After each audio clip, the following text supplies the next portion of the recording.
My name is Toni Preckwinkle. I'm president of the Cook County Board of Commissioners.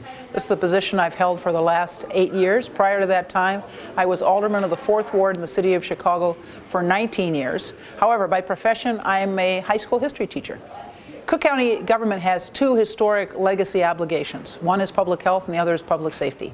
Half of our budget is public health. Half of our budget. We've worked very hard over the last 8 years to make that healthcare system sustainable with great help and support from the Affordable Care Act. So we have 2 hospitals, Stroger and Provident. We have 16 clinics around the county.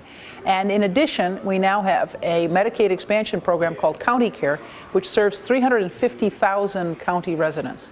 And as a result of the Affordable Care Act Medicaid expansion, our healthcare system for the first time in 180 years was in the black in 2015 and 2016. So I'm very grateful to President Obama for the Affordable Care Act, and I know the 350,000 people in Cook County who've gotten health care coverage as a result of the Affordable Care Act are grateful as well. So sustainability of our health care system, which is half our budget, that's my first priority. My second priority is to continue to work on criminal justice reform.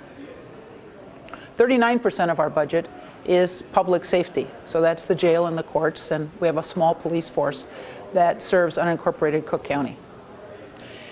When we started out, I said we have entirely too many people accused of nonviolent crimes who await the disposition of their cases in the jail. In 2010, we had about 10,000 people in our jail, the overwhelming majority of whom were accused of nonviolent crimes, accused and not convicted. When we had 10,000 people in the jail, 7% were serving a sentence, 93% were awaiting trial. They're called pretrial detainees. And of those 93% who are awaiting trial, 70% of them were awaiting trial for nonviolent crimes, low-level drug offenses, prostitution and shoplifting, the things people do to get money for their drugs, not paying their child support, not paying their traffic tickets.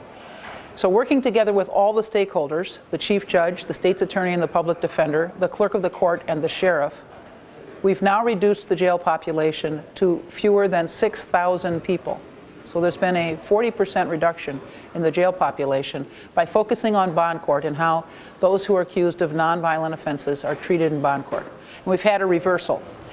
When we started this initiative, about 2/3 of the people who came into bond court got cash bonds and 1/3 were released on their own recognizance or got electronic monitoring.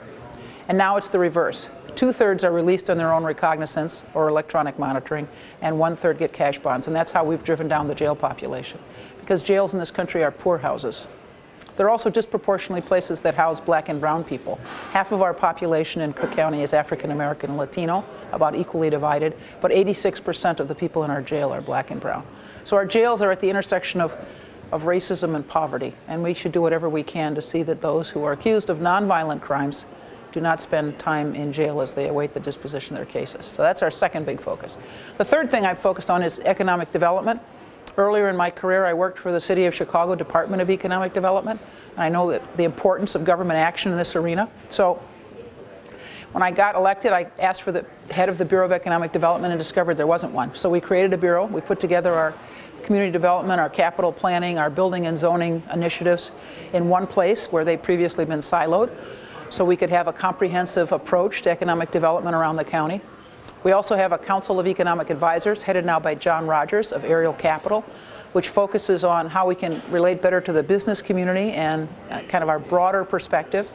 And it was at their suggestion, at their impetus, that we brought together the leaders in the 7-county region, the political leaders, the business leaders, and the economic development professionals, to talk about how we could work together, because Northeastern Illinois is the economic engine of Illinois, the 7-county region. So that's not just Cook and the city of Chicago, but Lake, Kendall, Kane, McHenry, Will, and DuPage. And we have been working together since December of 2013. We formally incorporated last month, had a celebration, a kickoff. We're working in the areas of truck permitting, because we're the capital of the Midwest, and a transportation hub, and how to deal with oversized and overweight trucks is a real issue in the region. We're working with small and medium-sized firms to increase their exports, because firms that export have a better growth trajectory than those that depend entirely on the domestic market, so we're trying to do capacity building there. We're supporting the metalworking sector, because although we don't make steel much in the Lake Michigan Basin anymore. We do have a lot of metal fabricators, and that sector is strong in all 7 counties. So we're trying to work with that industrial sector to promote it and encourage firms in that arena.